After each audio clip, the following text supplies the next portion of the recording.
All right. Well, word to the wise, you daddies out there, if you've got a little girl and you're going to go to a wedding, don't don't tell her that it's going to be a princess party, because there are some unintended consequences that come from that. We experienced this last night. I thought I would kind of build some excitement, and so I said, "Hey, Darcy, we're going to go to a princess party tonight," and she's like, "Princess party? Oh my goodness!" She just got all so excited. So then we get there, and what ends up happening is that she sees that shiny white dress, and like that's the princess, which means she needs to be as close to the princess as possible at all times. And she's the only one that gets to dance with the princess. And who is this dude that thinks that he gets to be around my princess? Because this is my princess. And then you have to drag her kicking and screaming from the dance floor. So just so you know, don't tell your little girl that she's going to a princess party. But one thing I noticed is that she got something that a lot of people at weddings seem to miss. I've been around a lot of weddings, and a lot of those days, people miss it. The groom sometimes thinks that it's about him. All you guys out there that are single, the day comes that you get married, just know that day has absolutely nothing to do with you, and if you miss that, you will pay heavily. Mother of the bride. Lots of times I've seen it. Mother of the bride seems to think that this day is somehow about her, that she's the main character in the story. And I'm just telling you, if you're going to be the mother of a bride one day, don't make that mistake. It's going to cost you. There's sometimes just some dude that shows up that thinks that this party's for him. And so he tries to be the guy, when he gives the toast, that everybody gives their attention. And he really thinks that people are going to walk away and go, "Hey, can you believe that incredible toast that guy just gave?" Hey, let me just tell you, if you're that guy, the party's not for you. That day is about the girl in the white dress. And Darcy got that yesterday, at least, that the princess is here, and it's about her, because her eyes did not leave the princess the whole time. All right? We do the same thing. We, a lot of times, miss who the main character of the story is. And we miss it a lot of times when we read the Bible. And that's one of the reasons we're going through this series that we're talking about the minor characters. And when we say minor characters, we're talking about these characters that are in God's Word, but they get a section, but they're these little kind of tucked in the corner, just a few sentences, just one little part, and you're left a little bit going, all right, well, what was that story about? Why were they in there? But really, if you think about it, even the characters that we all would recognize, the ones that get a lot of space, the Davids or the Pauls, the grand scheme of things, that they're also minor characters, because this story is about God. And every Bible story that we tell, at the end of the day, the Bible story has a main character, a hero, and it's not David. And I'm pretty sure David got that, and it's not Paul. And Paul understood that he wasn't the hero. There is a hero, and it's their God. And we're really going to see it in this story today about the Queen of Sheba. The last few months, we've got a house that is being built beside ours, which is always a really fun experience. You don't have to even use your alarm clock anymore, because at the break of dawn, you hear hammers going, In the evenings, we get to sit outside, and there's very festive music playing. And so we get to have a party every night and pretend like we're in some tropical island. It's pretty awesome, and there's all kinds of benefits. And one of the benefits, besides catching nails in your tire when you drive through the construction site, another benefit is that you get to watch this thing be built. It's created. There's nothing but just this lot there, and then the guys come in and they start moving the dirt around. And that's one thing that has to be done to create this building. But is the point the dirt workers? I'm sure they walk away that day and they move it around and they're like, "Man, dude, we made this thing flat." But if they just stop there, isn't that horribly incomplete, right? They're part of the story, but they're not the main character. or the guys that come in and lay the foundation, or when they start to, take those studs and, man, put this thing together. The other day it was the roofers, Every different crew that comes in and they do their work, they play some part in it, but whether they're happy or not really doesn't matter, because who's the story about? Well, it's the homeowner. It's when the homeowner walks into that place, is this what they wanted? And so everybody plays their role, but there's a bigger story. And we have to remember that every time we come to the Bible, that there is a story, that this is a very true story about a living God, the Creator, who loves humanity so much that even in our brokenness and sin, that he would redeem us unto himself. And he is making his name famous on the globe and drawing people to himself. And he's about something. And your story, whatever it looks like today, and my story, whatever it looks like today, whatever happened this week, whatever's in store for you next week, all of our stories collectively and all these stories that we're going to tell, and the story of Queen of Sheba this morning, it all falls in part of that bigger story. And we better get that, because if you miss that, you're gonna be really confused, and life's gonna be really frustrating. I've had a couple things just in our world happen recently that I've just had to be reminded of that.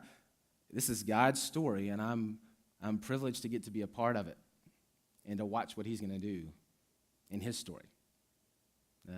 I don't normally call for an amen, but anybody got an amen to that? Which just means, yes, I agree with what you just said. That's good. Thank you. I appreciate that. All right, well, let's look at this. It's the Queen of Sheba, which may catch you a little bit off guard that the Queen of Sheba is even found in the Scriptures. You may have referenced that or heard of the Queen of Sheba before. It's really funny to me because the first time I heard or saw that the Queen of Sheba was in the Bible, it felt a bit like, I don't know if y'all have ever had this, but when you find out that some famous person likes the same kind of thing that you like or has been to the same place that you've been, and you're like, oh, that's a famous person. Oh, but or especially like if I find out that some famous person, I find out that they're a believer, and it's like, oh my goodness, like, that's incredible, The Queen of Sheba, if y'all ever heard that phrase, who does she think she is? The Queen of Sheba? Anybody heard that? I mean, it's pretty well known. I mean, basically it means the girl walks in and she's dressed to the nines and she's kind of got her nose in the air and she's walking in and somebody would go, who does she think she is? The Queen of Sheba? I mean, probably a more crass but better known phrase for the same thing is, that she doesn't really think that she needs to use the Febreze when she leaves the ladies' room. But this is the same thing, just different. You would say, the Queen of Sheba, who does she think she is? The Queen of Sheba.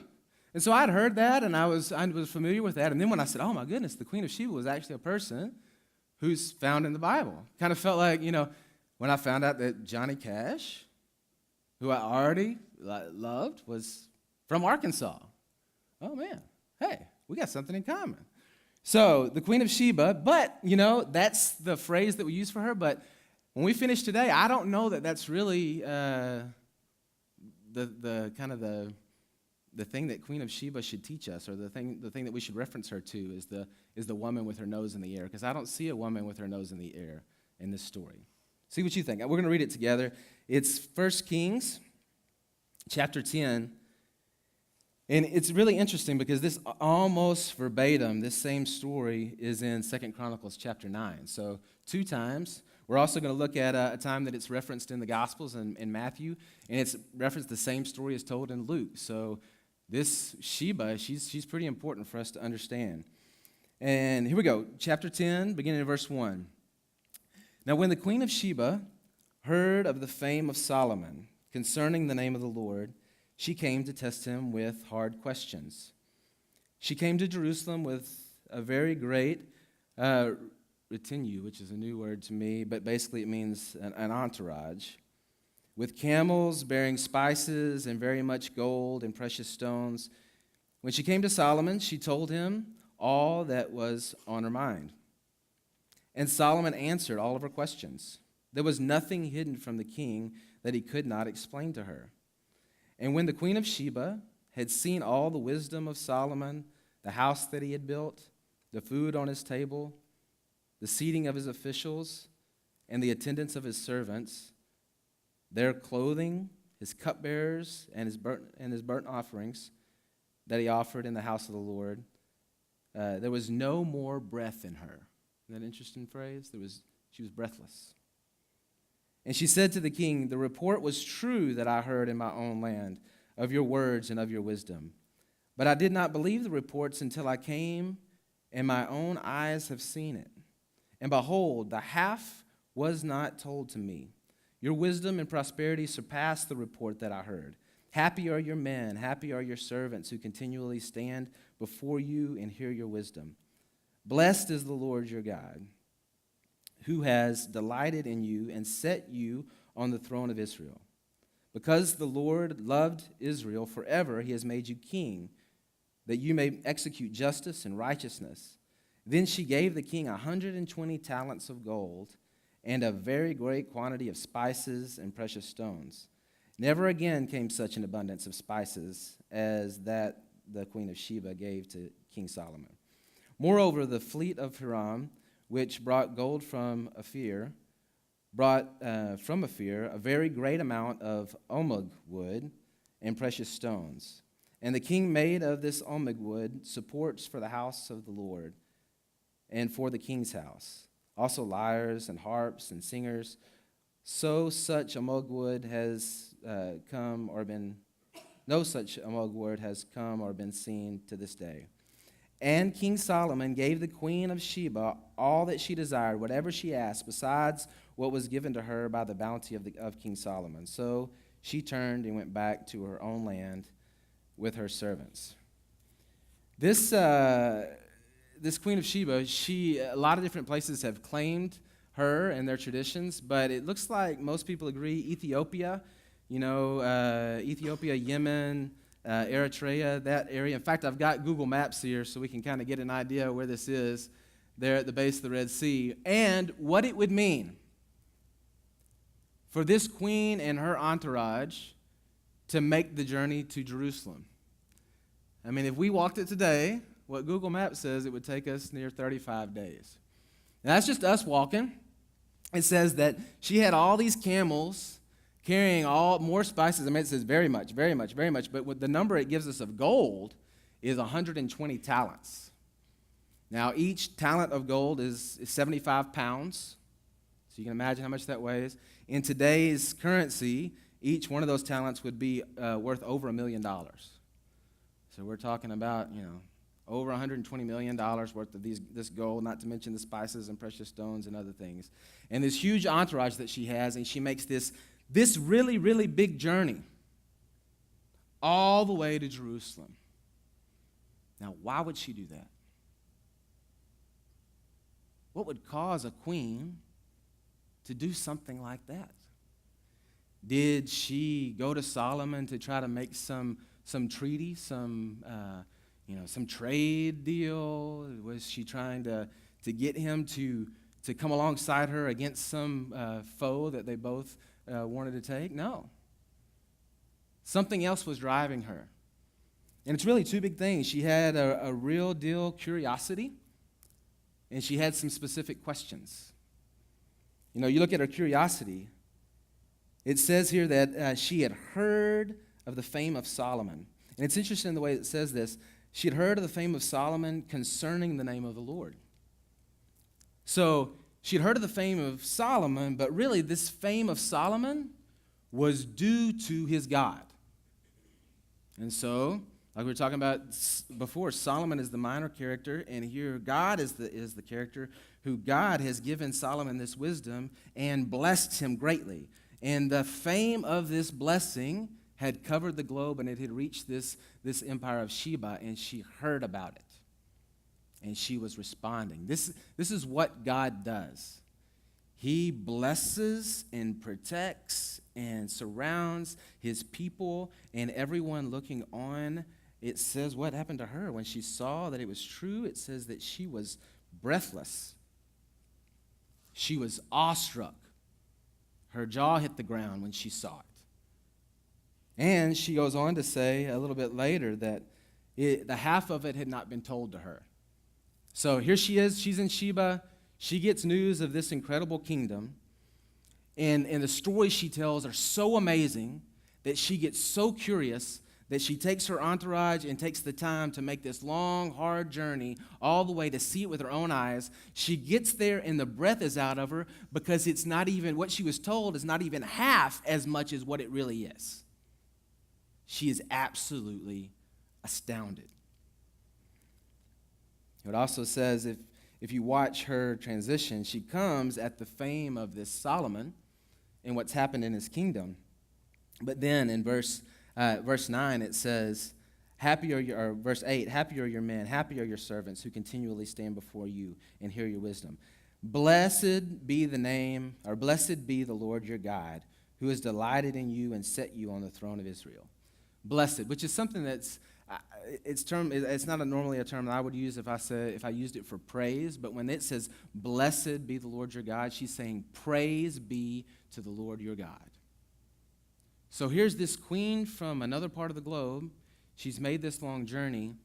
She sees this thing confirmed that she'd heard about, and she is drawn in to give praise to who?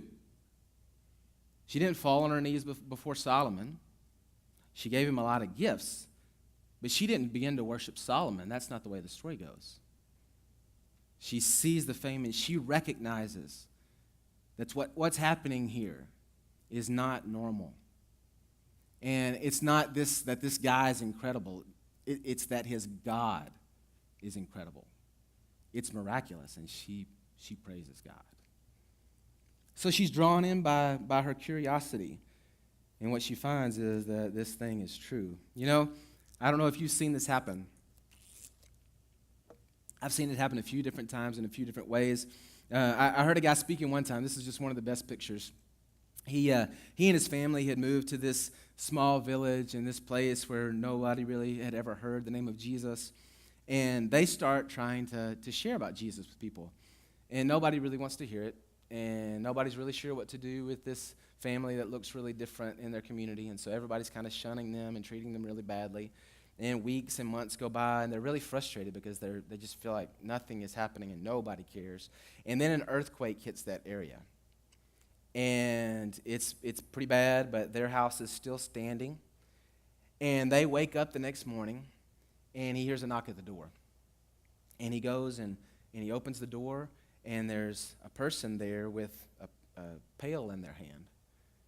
And then he looks, and there's a line behind them all the way as far as he can see, and everybody has little pails in their hands, little buckets. He says, what do you want? And he said, well, the earthquake took out the town's water supply, and your house is the only house in the village that has a well that we can get water from. How cool is that, man? God blessing this family in the middle of this community, and everybody just stands at the door waiting. I love the way this guy said this. He said, well, I decided that my only choice was to stand up on a rock out in front of the house and say, hey, this water, you'll still be thirsty afterwards, but I know a water that you'll never thirst again. You know anybody that said that? That's quoting Jesus. And it was pretty incredible because God had given this platform. He had worked so hard to have some kind of platform to share about Jesus with these people, and all of a sudden, God's blessing upon him in the midst of chaos and crisis drew people to himself. I've got a good friend, another city in Arkansas, that his father started a business. And this man loves Jesus and did things right. And God has year after year after year blessed this business. And because of it, he's added employees and more employees and more employees. And he tells me stories about the way that they love on and care for this community of people that are connected to their business that now is just ever growing. And in the company that they work for, everybody recognizes that this is the most successful of all the dealers of this one product. And God just continues to bless it and draws attention. And every time that they get a platform to speak about the success that they've had, they bring attention to the fact that this is something that God has done and not them, because they followed just wisdom that they found in the scriptures. And you know what the name of their business is? Beacon. You know what beacon means? It's a device designed to draw attention. It's the perfect picture. That's what God is doing with Solomon. That's what God was doing with David. That's what God was doing with Paul. That's what God is going to do in your life. He's going to make people curious when they look at what happened. When your marriage is still alive after years pass by and hard things happen, everybody around you is going to go, what? How is that possible? You know? When your children, you know, when they act differently, when they see hard stuff come and you still stand. God's going to make his name famous through us. And then the second thing happens, she comes with questions. Real deal specific questions. And we know they're specific questions because if you look over at in Matthew, when Jesus references this event, he's talking to some of the religious guys of the day who think they've got it all figured out. And they don't have time to listen to him, and they're a little bit mad that he's talking with authority because they think they're the only ones that have authority. And he references this Sheba by saying this: the queen of the south will rise up at the judgment with this generation and condemn it. For she came from the ends of the earth to hear the wisdom of Solomon, and behold, someone greater than Solomon is here, talking about himself. So he's saying that this generation will be condemned by this queen of Sheba because she had questions and she came from the ends of the earth to sit before Solomon, and she was teachable and humble enough to make this journey and to bring questions that she knew she didn't have answers to bring those before Solomon, before somebody who she believed might have the answers. That's the reason I don't think we can say, well, who does she think she is, the Queen of Sheba? Because I don't see Sheba like this, with her nose in the air. I see this queen, this amazing queen, who was dirty rich, right? I mean, she was wealthy. She had everything that she could want. And somehow she didn't have everything that she could want. You know, we buy and sell and trade the idea that if you have enough money, you'll be happy. And all the while, everything around us tells us that is just not true. Because, right, the wealthiest people in the world are among the most unhappy and depressed and in trouble, right? We all know that that's true, and yet we still continue to buy and sell that notion. Here's the Queen of Sheba. She has everything, and yet there are questions that she has unanswered. And they're driving her insane enough that she would make this trip all the way to visit Solomon. And it says that he answered all of her questions. He answered all of them. She asked him the hard questions, and he gave her answers. You know, this ability to be humble and teachable is really, really, really rare. It's really rare. I don't know that I have a whole lot of examples because we all think that we've got it all figured out. It's the reason that the gospel is so hard for people to accept, for us to accept, that we don't have it all, that we need Jesus, that we're broken without him. And to accept our brokenness and our need and to humble ourselves is the stumbling block. It's the hard part. You know, we bought a storage building, a plastic storage building to put in the backyard a few months ago. And as my norm, I didn't read the instructions. Because it looks like you should just be able to put that together. I mean, all the parts were there, I thought. I start putting it together, and I start to install the windows in this little building. And they've got this kind of light-colored film over the top of them. And in my, tremendous intellect, I deduce that film is supposed to stay there so that, it's just not a clear window. It just kind of makes it nice where sunlight can get in and you can have light, but it's not, a see-through window. Not real smart. Didn't read the instructions. Installed the windows, and they're really hard to uninstall, I can tell you from experience. And then days start to pass by, and the weather starts to hit that little thin sheet of paper that's on the outside of that window. And Terry goes, I think that paper was supposed to come off there. No, babe, that's supposed to stay on there. And then some more weeks go by, and you can tell that it's just kind of little bits are falling off, and it's looking really, really, really bad. But I was pretty confident that I knew what that was supposed to do. And then it got so bad that I had to go rip the windows out. It took days for, now that that paper had been on there out in the weather, to get all that paper off there and to reinstall the windows, which I could have done in the beginning if I had just read the instructions.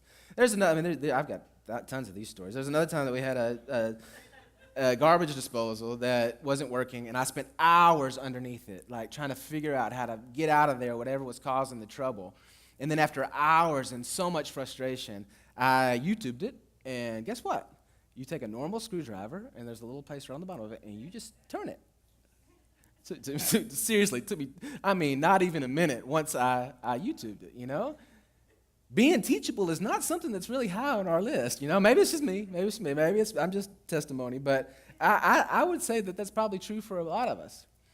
It blew me away. When you see it, you do get floored. And a few years ago, I got asked to come speak at this church, and we were going to do this series of messages on the Sermon on the Mount. And 5 different times, I was going to stand in front of this group and talk about the Sermon on the Mount. And the pastor of the church, who had been in ministry longer than I've been alive, is sitting on the front row. I have so much respect for this guy. And he's on the front row with a notepad in his hands, taking notes of what I was saying. And it was so distracting to me because I'm like, man, this is a guy that I just would sit at his feet and listen to anything he had to say, and he was taking notes. Why? Well, every time I was around that guy was just teachable. It didn't matter who you were or where you're from. He could learn from you. He was that humble and that teachable. That's rare. But that's the example we see in the Queen of Sheba. She comes asking questions. And guess what? In her humility and her teachability, she leaves with her questions answered, praising the one true God. That's the way we have to come to it. Terry and I, when we started out in our wedding day, I really thought that we had everything that we needed. We had a friendship, and we had a romance. And I'm like, dude, you got friendship and you got romance, you got a marriage, right? I mean, this thing is going to be cake. And then about day 2, we start to fight. And I find out that we have the same fight over and over and over again. It's like, you just hit rewind and have the same fight again. For a year. Only it gets more and more and more intense because we're getting more and more frustrated because we're more and more finding out that, hey, you know what? Friendship and romance just weren't cutting it. And finally, when we get to this point that we realize that it's not going to fix itself, we humble ourselves before some older friends. And it's interesting. The first thing they did was they did a personality test with us. And we looked at each other and we're like, hey, this is why we're fighting, because you're not like me. And I'm not like you. Not just male and female. I mean, we are not alike. Like, on that test, we're like, the 2 opposite sides of the spectrum. And then things started to get better. If we had never humbled ourselves to that couple, I don't know. I don't know if we'd be celebrating 20 years this year. It begins with being humble and teachable. Last night was my Darcy girl's first wedding to go to, and I had a blast watching when the princess came in, watching her eyes light up and sparkle, and the breath in her lungs to leave her because she was awestruck. I enjoyed watching her, each thing that happened that she didn't know what the next thing was going to be. When is the cake going to come? When is her questions. I enjoyed watching her be inquisitive about what this event was and what was going to happen.